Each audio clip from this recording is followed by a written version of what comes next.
Hello and welcome to episode 4 of Podqasted. Today's guest is Wonderboy. Wonderboy is a veteran of the EU Halo competitive scene who has seen success as a player, caster, and most recently as a coach of top EU Halo team Foe.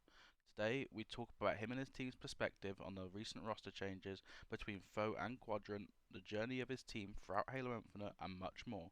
So sit back, relax, and I hope you enjoy. You've been streaming recently, right? Which is good. That's right. Yeah, we've been trying to rebuild a little bit.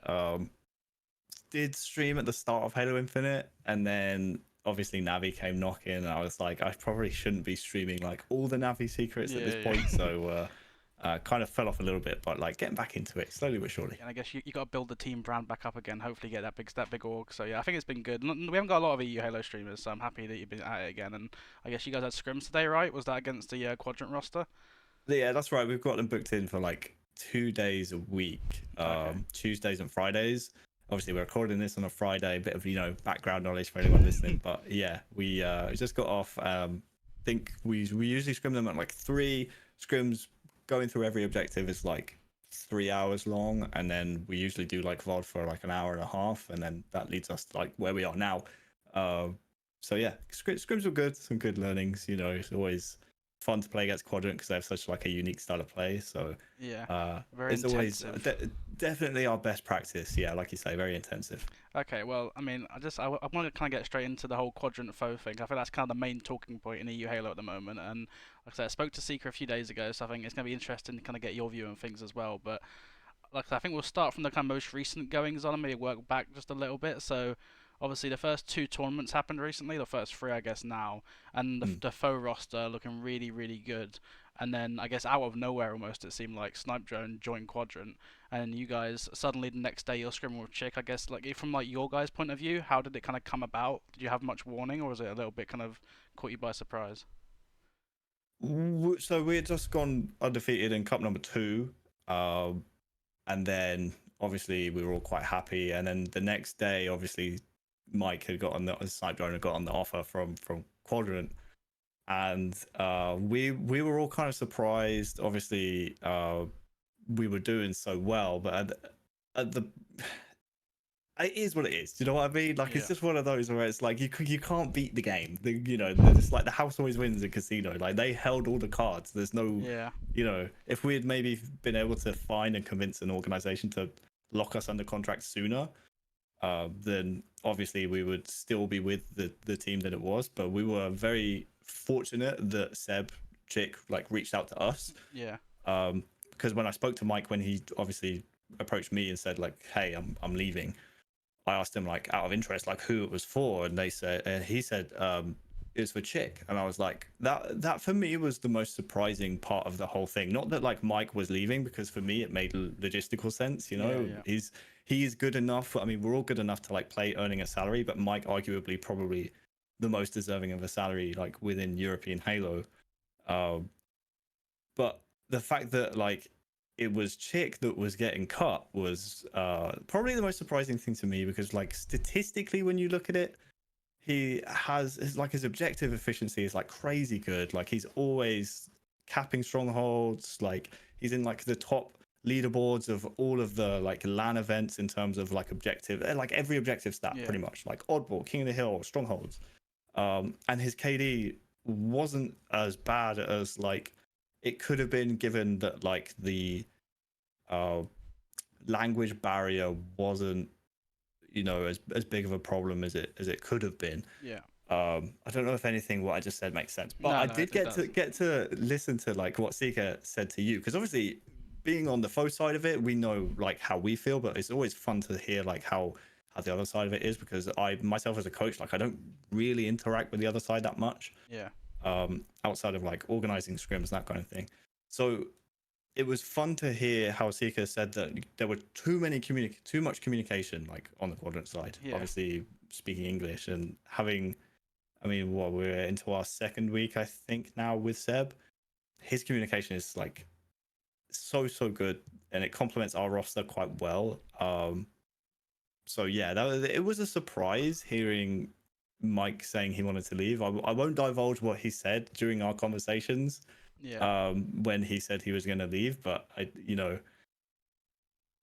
he just deserves a salary. Let's put it Yeah, that way. yeah. I think that He a few deserves a people have salary, kind of and said that now, like you can't really hold it against him on on a personal level at least. Just to like like you said, I think all top players, the ultimate goal is to be a salaried player. So I think from yeah. that point of view, it's not a shock. But I think there's a lot of interesting things you said there, and I think I kind of want to dive into it a little bit more from I guess Mm. first of all a quadrant point of view. I think Sika was saying to me that he thought one of the things that made their team so successful last year was the kind of pace they played the game at. And at least in my eyes, at least, I think Snipe Drone has a bit of a reputation of being a bit of a slower player. Do you think, I guess, one, how could that affect Quadrant, kind of having Mike on the team? And I think, secondly, now that Chick is on your team in place of Mike, I guess, do you think that could benefit you in some ways maybe you didn't have before? Yeah, listen, Quadrant know what they're getting with Mike. There's a reason they made a move for him. I know people like to think he's a bit slower. For me, it's not so much that he's slow. It's more that like with him being the last alive in a wave, he's able to stay alive like really well and make the correct decisions most of the time. Yeah, So what people when people hear like, oh, this player is slow, that player is slow, is you can be slow, but it's about what decisions you make while you are kind of last into a team fight or last at the right area.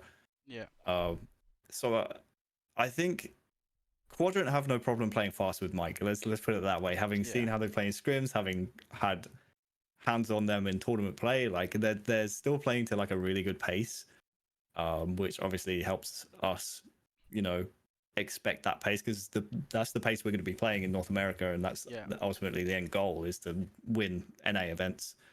In terms of Seb coming over to us, like Chick, he's been fantastic. And like I said, his communication is like on point. He gives a different perspective when we're going through like VOD, and we were very happy when he reached out to us because he reached out to us once obviously the news dropped, things were happening in the background. He was like, hey, are you guys like still playing? Would you be interested in like running games? um his communication and his vocal style has kind of freed up other members of the team, where like obviously Jim, if you've seen his stream, you know how we play, like he's the main vocal communicator. Takes a bit of weight off of his shoulders. yeah, It allows him to kind of focus on himself and read the game based on more information. So it's communication wise, I almost feel like it's benefited both teams because it's like yeah. Quadrant get a bit more dead air in their communication, and we get a bit more information, so we can kind Yeah. of make more informed decisions on the map. So yeah, in that regard, it's a win-win. Yeah, and I guess I think it's like you say, it's so early on, still in both teams' kind of life cycle of having these new rosters that I guess we won't know for Ultimate. I guess if it's gonna benefit one team or the other until we maybe get to a few lands in and see how the results work out. But I think just on the surface, at least, like you said, it might actually benefit both teams in a few ways that they were maybe lacking. But I think yeah, it's gonna be interesting to see, and I think Wootsum as well. Having someone like Chick around him who's placed third at NA major, and I think a lot of people were kind of feeling quite sorry for Foe at first and thinking, oh, they've lost another player. But I mean, Chick, like you said, is a really, really good player to have kind of come in as a new pickup. So I think yeah, hopefully, I'm hoping it stays competitive because I was really enjoying seeing how good you guys were looking the first kind of few weeks, and it was a little bit of a kind of punch to the gut, I think, to to see it just happen so suddenly. I mean, like I said, the game is the game. You can't, there's no point like crying over spilt milk. It's the only situation that team would have stuck together is obviously if we were able to find an organization. Let me tell you, I've emailed, I've reached out on LinkedIn, I've badgered, I've DM'd, I've done everything uh, to about 60 to 70 organizations, and Wow. That, most of the replies we've had obviously is that there's no budget for Halo. There's like a lack of return of investment in Halo, which is understandable. Because as an organization, you can't live on prize money alone. That's not how this industry works.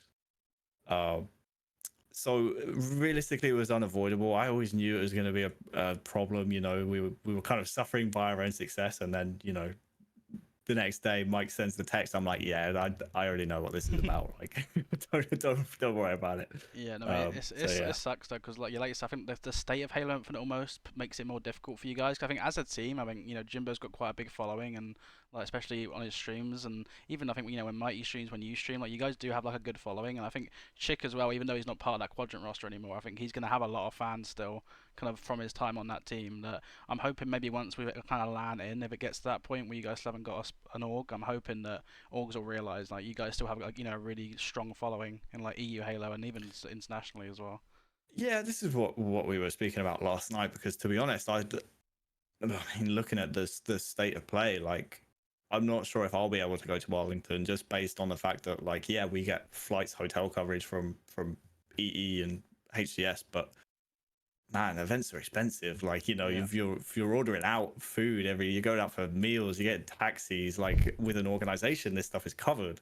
But when you're kind of flying solo, it's like, well, you know, you gotta do what's right for your own personal finances. You know what I mean? Yeah, So yeah. it's definitely difficult, but we kind of came together as a team last night. We spoke about it like, hey, first event, it's okay if we just go as foe, because there's no point locking ourselves into a contract right now that isn't sustainable, isn't good for us in the long term. Yeah.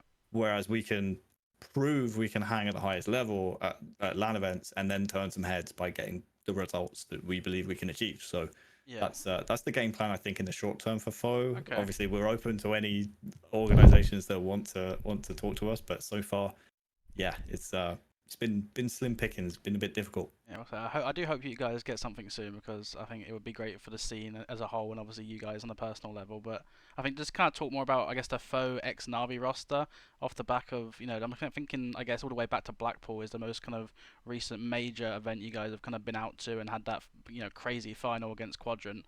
I mean, there's so many things to talk about from that event. I mean, the event itself. I mean, what happened afterwards. I mean, I feel like I don't really know where to start. I mean, I guess first of all, just talking about the final, because I think most people expected you and Quadrant to kind of get to the final. I don't think there was too much adversity really along the way for either of the teams. But I guess what was that final like? I guess going into it emotionally, was there any inkling that you guys had that Glory would be leaving? Did that affect things, or was it kind of just business as usual from your guys' point of view? Yeah, it was so funny hearing Seeker speak about it, because from our side we didn't really know that was what was going down. Yeah. Obviously we heard the rumors and we had confirmation that essentially, well, everything, all but confirmation that Legend was off to SSG at that point. Yeah. Obviously a lot of people heard it was rumors, but like we knew. Yeah. So we knew for them the next logical step was like, oh, get one of us. And being part contracted, I suppose, by Navi at that point, it was like, well, if they're going to get someone, they're going to have to pay a buyout, which obviously would be offset by the fee, no doubt, they got from Legend. But regardless, I'm just waffling now. We didn't know. Yeah. that David was off, so he was playing that event with us, keeping it under wraps. Probably had like some kind of NDA and couldn't disclose it with us. But it's like another one that came as kind of a shock to us.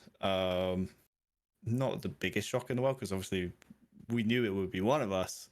I just thought at that moment it would be Mike, so I kind of pulled Mike aside after the event. I was like, so listen, Mike, you off? Where are you off to? You off to Quadrant? Like, you staying with us? Like, what's the deal?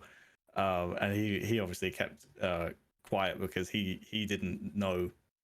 I think he probably knew, but didn't want to say out of respect for David Glory. So yeah, that was surprising that David was playing the event knowing that he was off to the other side afterwards. But like, again, this probably couldn't say anything. The event itself, oh my god, that final, bro, it feels like a nightmare. Like, still I'm sorry for thinking bringing back. it up. It's okay, it's all right. It was such a war between the two teams. It's just, we came into that event absolutely like on fire, so confident, especially with like Bandit starts only being out for what, like a month or two. Yeah. We were just absolutely on fire. I think out of the, trying to think, what would it have been? We dropped 4 in the first best of 7, and then the second was a best of 5. So out of the 8 maps we dropped, I think, what was it, 7 were Slayers, something crazy like that. Wow. Yeah. It's like, it's just Slayers, man. The last series got changed, right? Wasn't it meant to be a best of 7 originally? I think it had to be a best of 5 because of time constraints. But yeah, that's right. I mean, we didn't want to harp on too much about that because it's like, you still got to close out the series that's in front of you. But because the venue was closing, they said, hey, listen, this has to be a best of 5, and every game there has to be no breaks. Games have to start like after one another, back to back to back to back. Otherwise, we're going to walk out of here without a champion, because Quadrant had already won the first best of 7. Yeah. So with both teams having won a best of 7, it was like, right, well, we want to decide this. Yeah. Because if we leave here without a decider, I think everyone's going to lose. Yeah. So it's a shame we didn't get that extra couple of games in, because again, we on our objectives we were on fire, and obviously they, knowing Sabri was off to SSG and having that knowledge, would have been no doubt a difficult situation to be in on the other side. But yeah, that was tough. That was a tough. It felt like me and Mike stood up afterwards after that final kill went in, and we just looked at each other and said, is this real? Is this a nightmare? Like, it literally feels like a dream and not a good one. It's one of those things where I feel like it's obviously like so heartbreaking as a fan and a player, but I think for me it showed just how good you guys had kind of become, because I feel like the storyline, especially kind of mid to early season in EU Halo for me, was, oh my god, look how good Quadrant are, they're getting 4th, they're getting 3rd, they're beating Optic, and I feel like it kind of felt like they were outshining you guys a little bit early on, but I feel like towards the end of the season, I think with how close this series was at Worlds and some of the games, then you guys going to that crazy finals, it was like, oh my god, we actually have like 2 real like teams here that are like powerhouses that can go kind of blow for blow. And I mean, and then that was with Legend, and then as soon as Legend left, I was like, oh my god, it's going to get even more competitive now. Like, it's like, this is insane. And that's what we were thinking. That's what we were thinking, and we were like, yeah, okay, now's the time. And even Liam was talking to me, like Mighty's. He was saying like, hey, surely none of us are like stupid enough to leave this team, right? Because like we are only going to get better, and they are, losing arguably their strongest player. I think maybe that's unfair to say, because I respect all the players on the other side, but definitely the player that is the biggest impact on the old roster. Maybe was seen Legend. as like the highest skill ceiling, but in terms of all-round players, I think there's a lot of players in Quadrant that like bring a lot. But I think 100%. Legend's just so talented that I guess But crazy player. While they had stuff going on their side, obviously me and Jim were attending that event out of contract with Navi, waiting for them to negotiate with HCS, Microsoft, like whoever it is, and not knowing our future. So it was like, it seemed like a very emotion-filled event on both sides. It's like I said, it just felt like a nightmare. Like I didn't really know what. Like I look back now, it feels like a fever dream. I know we were there for 2 days, but like feels like we were there for 5 minutes. And it was the worst 5 minutes of my life, if I'm honest. Yeah, it was. I mean, it must have been. It's actually weird, like competing now at EU events for you guys, because it's like you said, like you only really get that one very, very competitive series against one team, and it's like it's a 32 team event, but there's only really one team that can really give you guys a solid challenge for the most part. And it's like, so it probably did feel like 5 minutes gameplay wise, because you only get like two rounds. But I think, we only dropped maps to Quadrant that event. And it's a shame, because I know Sika was on the last episode saying like, oh, we don't really care about winning in Europe. It's the same for both sides. Like the talent pool in Europe is so shallow that it's like it's like celebrating winning one series. It is what it is. Yeah, because it's not like a long journey, like a slog all the way through like a crazy bracket. If you had like 8 teams that could win a cup, it's like fair enough. Like if you come out of that battle royale, Royal Rumble, like with the belt over your head, it's like fair enough. Like good job. But it's literally it's 2 teams.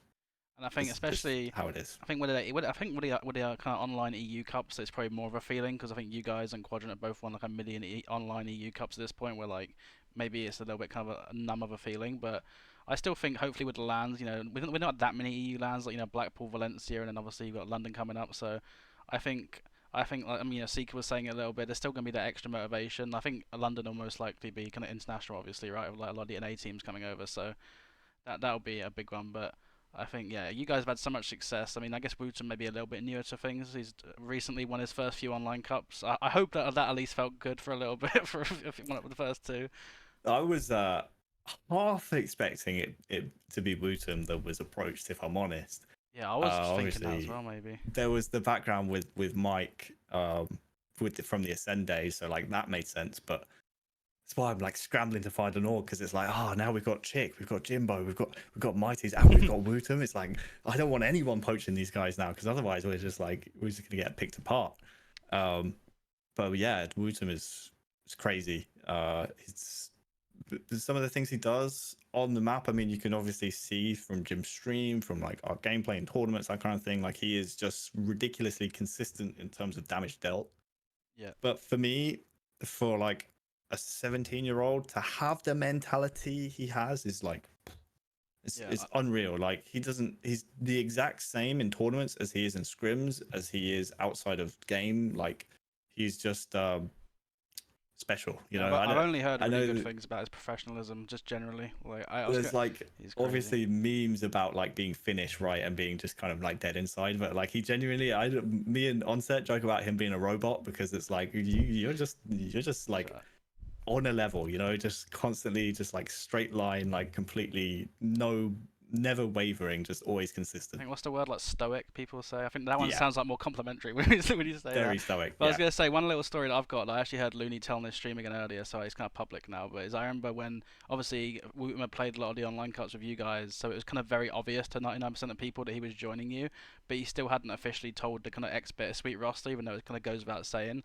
But he kind of gathered them all in a Discord call, kind of sat them down and be like, guys, I've got some news, and kind of approached it like very very professionally. And I think, like you said, for someone of his age to kind of still have that consideration and kind of do things the right way, I think he's shown a lot already in quite an early kind of Halo career that I think he's got the right mentality for it, as well as obviously being insane kind of skill wise. So yeah, I mean, I mean, I said I kind of joked to Seeker. I mean, it's quite lucky that he just popped up, to be honest, for you guys, because I was a bit worried after Glory was gone, but all right, it's like we yeah, just summon these goats out of nowhere, don't we? Like we obviously got Liam, and then was able to get, after we got Mike, we got David in. It was like we just seem to find these emerging talents, and that's how it's got to be in Europe. Because I mean, obviously Liam's been on the roster for a while, but me and Jim especially, like there's always the temptation to go back to like the old guard and like some of the people that are like, you know, you've been there, and you just after a while you have to try something new. Like you have to build up like the next generation and bring new players up. Otherwise you're just,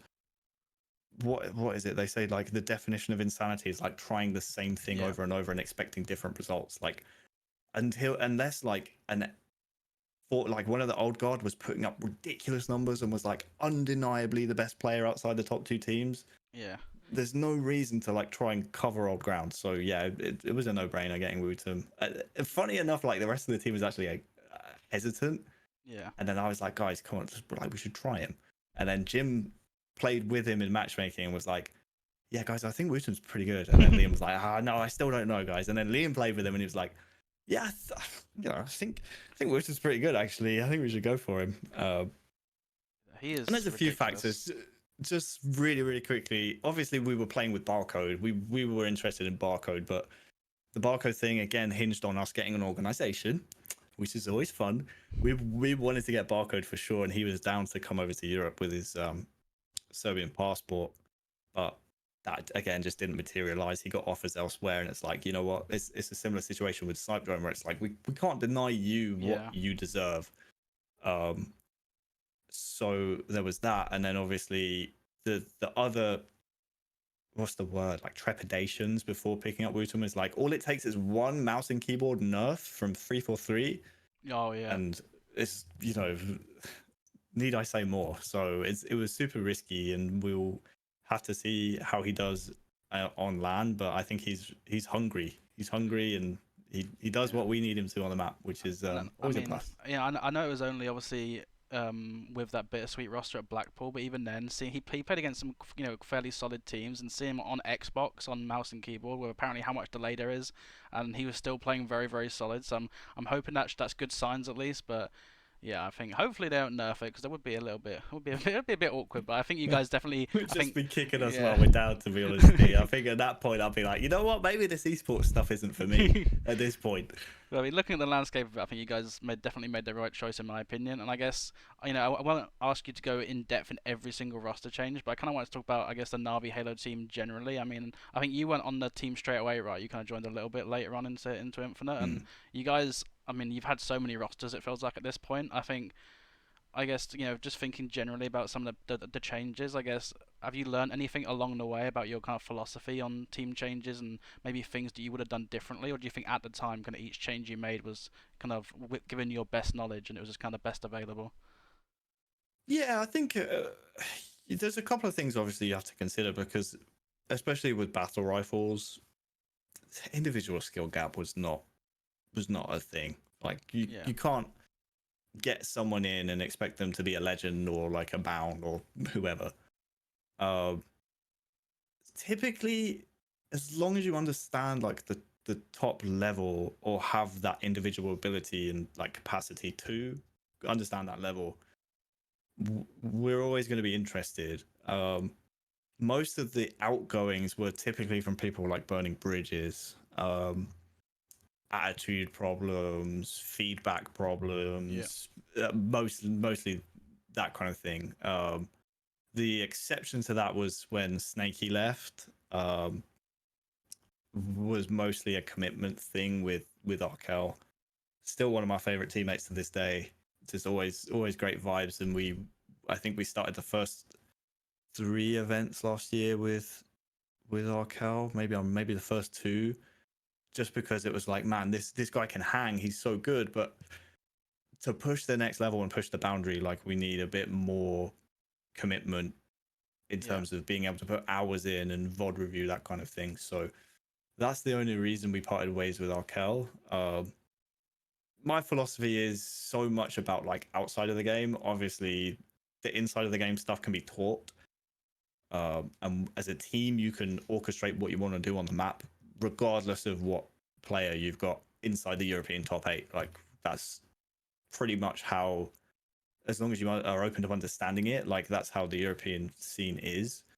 For me, it's about how often are you on time? Like how eager are you to do VOD review? How are you to receiving feedback? Because there's a level of like professionalism that you can't really teach. You yeah, have to be open to improving, and if you're not here to improve and you already think you're the best, then why are you here? Why are you competing? You know what I mean? So uh, for me, intangibles like outside of the game are pretty much what I look for, but the guys have preferences and their own reservations on players, and yeah. all I can do is like throw out suggestions and then kind of see what people think. Yeah, and Um, it seemed like early on, like you said, it was a lot of players that kind of had a bit more, maybe a bit of a storied name in EU Halo. You know, like Kimbo, Too Foxy, Respectful, and I think some of those players, I think since then have definitely kind of garnered reputations, and even then have been a little bit kind of difficult to team with, and hopping around different rosters. And I think since then, like you said, with Mighties, with Glory, now with Woosum, it seems like you guys definitely kind of made that switch to maybe take a chance on these newer players. And do you think that's a philosophy you guys are going to kind of continue to go with, kind of, I guess, going into the future? Or if there is a random, like you said, a Flux or someone like a Mose who just starts popping off or something and just is maybe impressing as of late, it's always an option maybe for have one of those veteran players.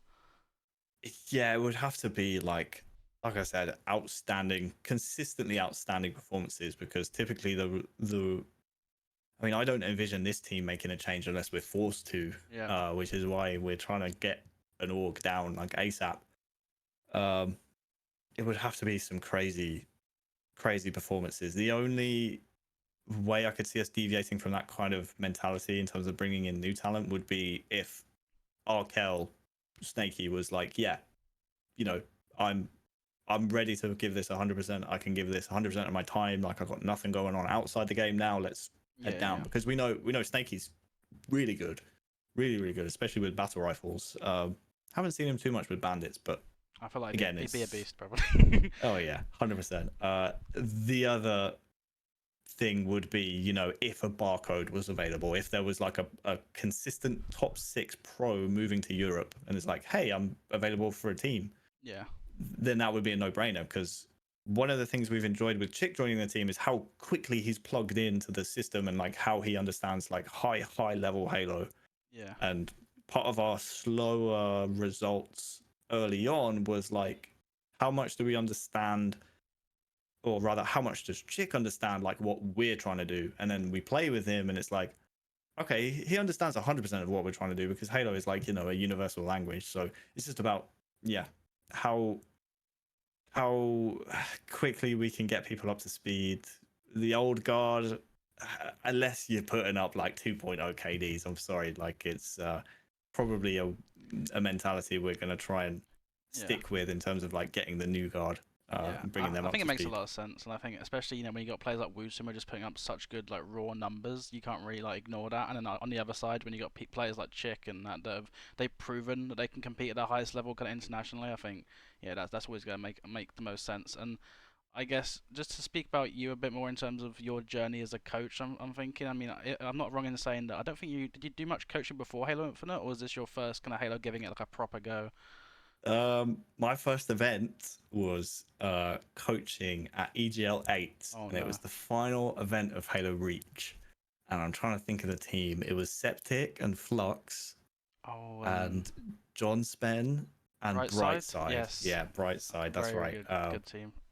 I turned up because it was my first event because I was on the Halo forums for a while, and then obviously you start hanging around the Halo forums, you hear about LANs, you're like, yeah, you know what, I'll try go to a LAN.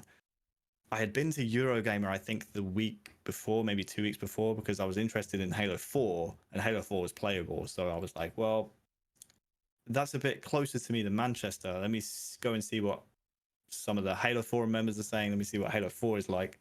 And then I went, had a good time, met up with members, like again, had a good time, and then decided, yeah, you know what? I don't think I'm ready to compete because I hated Reach. Like Reach was, for me, the worst Halo. Uh, Yeah, my least played, I think, as well. yeah, not fun, not a fun game. So much grey. But luckily, that team were like, yeah, come on, come along. You know, you can coach us, meet the community, see what it's like. So yeah, essentially my first coaching role in about 10 years. It took me a little while to get up to speed because obviously casting the game is very, very different. You can see what teams are doing, but you can't see their methodology. You can't see how they're trying to build up to what they're Yeah, doing. yeah. You just see the final results. So it took me, I would say, about a month to catch up in that regard. But since then, it's been so enjoyable. I got asked this on another podcast the other day. You know, what do you prefer, like casting, observing, you know, hosting or coaching? And it's like for me, going back to when I competed, like this is as close as I can get to competing while putting in like minimal hours. And I don't say that as someone who is not committed. It's just like not feasible for me to put Yeah, in yeah. the hours these players do. So like I'm essentially a part timer in comparison to like those guys. So I enjoy coaching. It's Yeah. fun. It's I fun think to it see like the yeah, I think it sounds ideas and fun. the again the methodologies and like the theories, putting them into action and then seeing what works and what doesn't, and then hoping we execute come tournament time. I think it's Yeah. fun. I think it must be fun. Like I've not had too much experience of coaching. I think I coached a Vex team for a bit in this game for like a few weeks, but I think it's fun when you kind of have that tangible impact where like you can watch a team. Like I remember one time I think I watched like E United in like a live fighter strongholds, and I went and watched it back on fair, and I saw exactly where they stood when they had like a CB set up, and I was like, guys, this is where they stand. Trust me. Let's do this in the next scrim. And then they all do it. They hold this up, and it's such like a satisfying thing to kind of Yeah, have that impact. Still, like you say, like you're not quite a player. You haven't got to play 12 hours a day, but you can still have the impact at a high level. And I think like to yeah, see it pay off as well must be like a really like rewarding feeling, right? yeah. People still call that the E United setup. You know, CB. As long as you've got that guy Nest that's able to flex between the two, it's like we Yeah. just say E United and people are like, oh yeah, E United. Yeah, that makes sense. But yeah, for sure, seeing the fruits of your labors and the hard work and the VOD review and you know, especially when you make the calls that end up being the right calls, it's like, oh, it's like dopamine, you know, it's like pure Yeah, yeah. serotonin. It's like chemical stuff in your brain happening that like you don't really get anywhere else. So And yeah. what is it like as well? 'Cause I know Looney's coached the ANZ team for a bit, and he was saying that he thinks one of the most important things for his role was being that kind of like leader from, I guess, maybe more like a personality, maybe emotional point of view, like keeping things Mm. in check, kind of facilitating good discussion, like kind of just keeping the vibes good overall. I guess how important do you think that part is as well to coaching, as well as just like VOD reviews and things like that? Yeah, 100%, 100%. I mean, the best example of it is going back to Cup number one, and we obviously had fallen to quadrant in the upper bracket. So the grand final, the first reset, we were I mean, they had won the first two games, and game three, I think we won, and then game four was a King of the Hill on live fire, and we were 3 hills down Oh, bro, yeah, to that series nothing. was that series was insane. And I was like, guys, trust me, we win this series. Like mid game, I said this. I was like, guys, we win this series. I've seen the script. Like, don't worry. Like, we can still win. Let's just focus on this first hill, take it 1 hill at a time. little do you know, like as soon as I say that, like everyone's like, "Fuck yeah, like let's go." Excuse Yeah. me, sorry for swearing.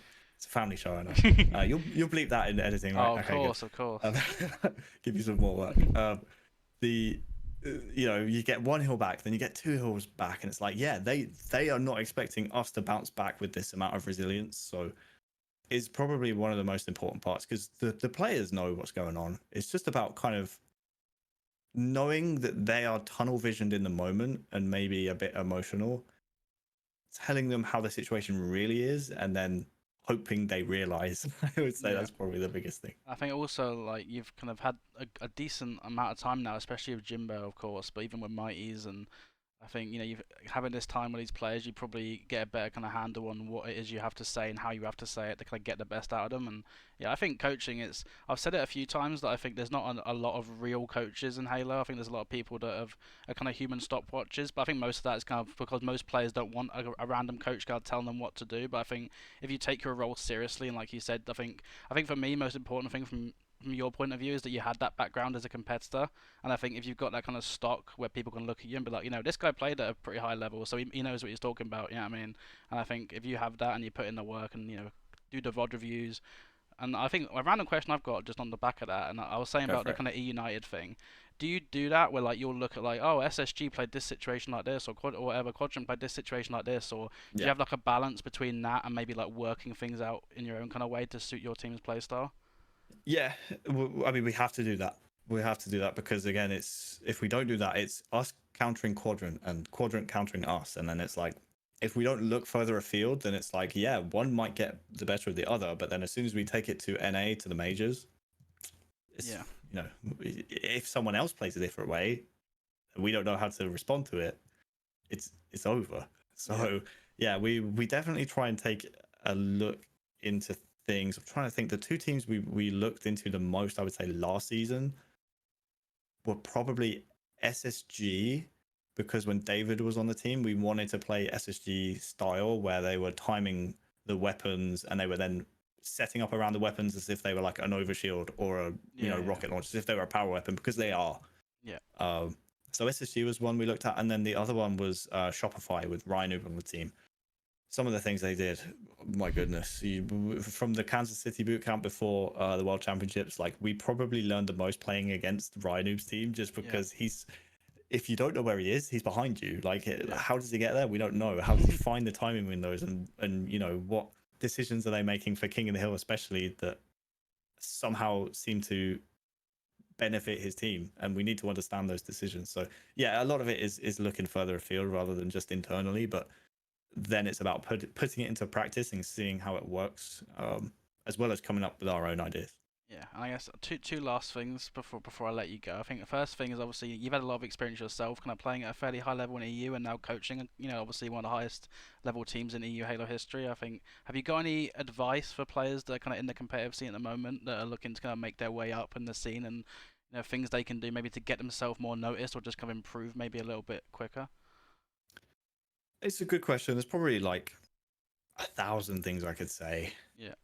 but probably some of the more obscure ones, or rather the most important ones, are be open to feedback. Like I said, some of these players, where you get to the high level, there's so many egos involved, and they let their ego get before the team's improvement. And as soon as that happens, that can dead a team. That can dead progress. That can dead everything. So definitely, if someone comes to you and says, "Hey, listen, I think you should do this better, or do this differently because it will result in this," as long as they're putting it across in a constructive way, like don't take it, even if you disagree with it, don't take it personally. Like, because as soon as the further you get to the top, the more that's going to be frequent, because everyone is chasing like perfection. Everyone's chasing number one and winning events. That's how it is. The second most important thing is networking. Don't burn any bridges. Be a Yeah. nice guy. Say nice things behind people's backs, and that will get you very far. Um, and then the final thing, I'm trying to think what would be the most obscure thing. Is VOD reviewing yourself, your team, like whether your team's up for it. If you're the guy that like as soon as the scrim is over, you take like a 20-minute break and then come back, watch the games back, you're already like 10 steps ahead of the people that are just logging off and saying, yep, my hours are done. And Yeah. that's some of the problems that we had on the Navi roster with some former teammates. Won't name any names, but it's like, if we're here putting in the work trying to improve, and like you think your shift is over, it's like there's more to this than just turning up and playing and then leaving. Yeah. So definitely, I would say keep those three things in mind. Keep doing what you're doing, and yeah, I would I think say that's all really good advice. an I upward like that. trajectory. I mean, from Yeah. my point of view as a player, as someone personally, is I've been a decent level, but never quite reached a top level. That's something that I can say I've never done is VOD review really at all, because I think, like you said, it's the extra step. Like, you know, a video game is fun. I want to play with my friends. I want to play more of the game, and I think Yeah. to put that extra effort into, like, you know what, I'm gonna like force myself here to do this VOD review, even though it might not be as Well, enjoyable as playing. yeah. It's just really Here's the important. thing. Even if it's just you and like, say, two of your teammates are like, yeah, I'm sorry guys, can't commit any more time. If you've got like that one guy on your team that you're close to, say, hey, listen, after this game, could you watch back my, you know, Empyrean capture the flag game? Didn't have a great game, didn't feel comfortable. Can you tell me what I'm doing wrong? And then you know, it can work both ways, because Yeah. they'll see things that you don't, and you may not understand things to the highest level between you, but you can help each other improve by giving different perspectives. So it doesn't necessarily have to be you there watching back all 15 games of a 15 game series that's just taken 4 hours to play, and now you've got to spend another 4 hours watching it back. I remember, just anecdotally, one of the things that helped me skyrocket from when I first started competing in Halo 4 is John Spen, who I coached at that first ever event. I teamed with him my first event playing, and he was watching back some of my gameplay, and he said, did you notice, like, every time you spawn, you throw both your grenades? Oh, you remind me of my brother right now. Wait, what? He was like, yeah, watch the VOD back. I was like, I literally am wasting both of my utility. I'm wasting both of my grenades, just throwing them somewhere. Just don't even know if there's a guy there. Don't have a call out, no info. Just throwing it and being like, "Yep, those grenades. That I've used those grenades, so I've got the most out of my life." It's little things like that you don't notice when you're playing, but like someone else will. Yeah, so, you just reminded me of so much. There was a Halo 5 VOD review my brother did, and I think one thing he always says, especially about the grenades thing, is like you're almost like telling the enemy where you are sometimes by just throwing a grenade.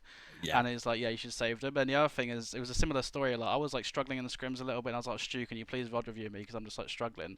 And at the end, he's like, two things I'm noticing is I feel like your pre-aims are a little bit off, and sometimes you just like waste your thrust. It was like Halo 5 when you don't need to. And I was like, oh, thanks for that. And then next 2 or 3 scrims, I'm dropping frenzies, I'm going plus 15. I'm like, oh my god, it was this simple. And it's like, yeah, people don't want to VOD review, but when you do, it's like, I think I'm sure for you, like once you get in the habit of doing it right regularly, it gets easier over time maybe than it is when you've not used to it. But yeah, like I said, I think that's all great advice, and hopefully anyone that's listening that's looking to get on the Foe roster in a few years' time, you know, never know. Hopefully it'll be like a big fancy name by them, not Foe, but you know, we'll see.